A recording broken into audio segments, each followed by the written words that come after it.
अब अगर मैं मैग्नेटिक फ्लक्स को मैक्सिमम से जीरो बहुत कम टाइम में लेकर आऊं तो मैं देखता हूं कि बहुत ज्यादा ईएमएफ इंड्यूस हो रही है। जब मैं इस बल्ब को इस बैटरी से कनेक्ट करता हूं तो इसमें करंट फ्लो करना शुरू कर देता है, यानी चार्जेस इस बल्ब में से फ्लो कर रहे हैं। लेकिन इस बैटरी के पास ऐसी कौन सी ताकत है जो चार्जेस को पुश कर रही है इस बल्ब में से? उस ताकत को हम कहते हैं ईएमएफ या इलेक्ट्रोमोटिव फोर्स। और इस बैटरी की ईएमएफ को हम मेजर कर सकते हैं यूजिंग दिस वोल्ट मीटर। तो ये वोल्ट मीटर हमें बता रहा है कि इस बैटरी के पास इस वक्त 12 वोल्ट्स मौजूद हैं और यही ईएमएफ ही है जो कि करंट की वजह बनती है। हम लोगों ने इलेक्ट्रोमैग्नेटिक इंडक्शन में पढ़ा कि जब हम किसी मैग्नेट को एक कॉइल के अक्रॉस मूव करते हैं तो हम देखते हैं कि एक करंट फ्लो करता है। लेकिन अभी मैंने आप लोगों को बताया कि करंट तो तभी बनेगा जब ईएमएफ मौजूद होगी।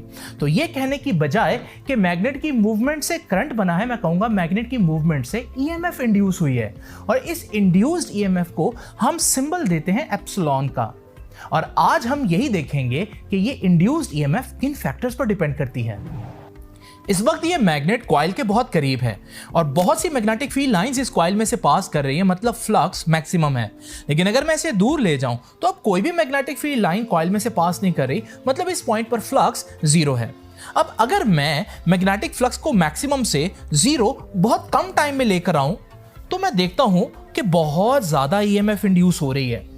और अगर मैं मैग्नेटिक फ्लक्स को मैक्सिमम से जीरो बहुत ज्यादा टाइम में लेकर आऊं तो मैं देखता हूं कि ज्यादा ईएमएफ इंड्यूस नहीं हुई। इसका मतलब induced EMF is inversely proportional to the time interval in which the flux is change. अब बात करते हैं दूसरे फैक्टर की। ये मेरे पास एक फेराइट मैग्नेट है और ये बहुत वीक मैग्नेट्स होते हैं। अगर मैं इस मैग्नेट को इस कॉइल के अक्रॉस मूव करूं तो मैं देखता हूं नीडल में डिफ्लेक्शन तो हो रही है, लेकिन बहुत कम डिफ्लेक्शन है। इसका मतलब बहुत कम ईएमएफ इंड्यूस हो रही है। लेकिन अगर इस फेराइट मैग्नेट की जगह मैं न्यूडीमियम का मैग्नेट यूज करूं जो कि बहुत स्ट्रॉन्ग मैग्नेट है और टाइम इंटरवल को इस दफा कांस्टेंट रखूं तो फिर मैं देखता हूं कि बहुत ज्यादा ईएमएफ इंड्यूस हो रही है। इसका मतलब तो ये हुआ कि induced EMF also depends on the strength of the magnets, जिसे हम बी से रिप्रेजेंट करते हैं। अब बात करते हैं तीसरे फैक्टर की।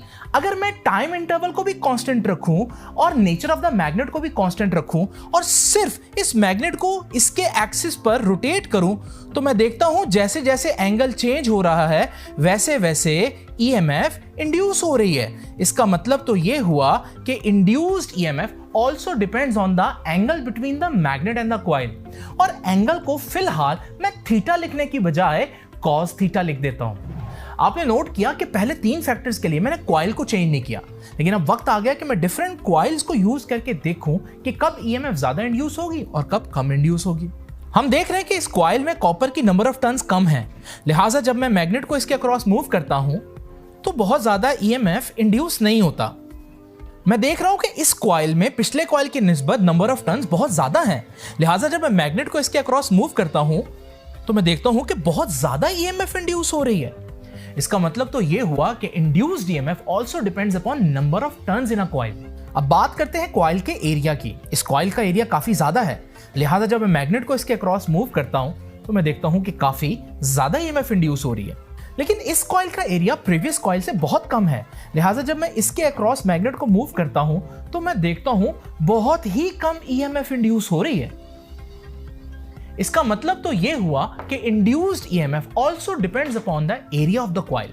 अब ये जो 5 फैक्टर्स हम लोगों ने पढ़े हैं, अगर मैं इनको तरतीब से एक ही इक्वेशन में लिख दूं तो मेरे पास ये रिजल्ट आता है। लेकिन ठहरिए, हम लोगों ने पढ़ा था मैग्नेटिक फ्लक्स का फार्मूला जो कि BA cos थीटा के बराबर था और इस इक्वेशन में भी मुझे BA cos थीटा नजर आ रहा है। तो अगर मैं उसको रिप्लेस कर दूं डेल्टा फाई यानी मैग्नेटिक फ्लक्स के चेंज से तो ये मेरे पास आ जाती है Faraday's law of electromagnetic induction की मैथमेटिकल फॉर्म।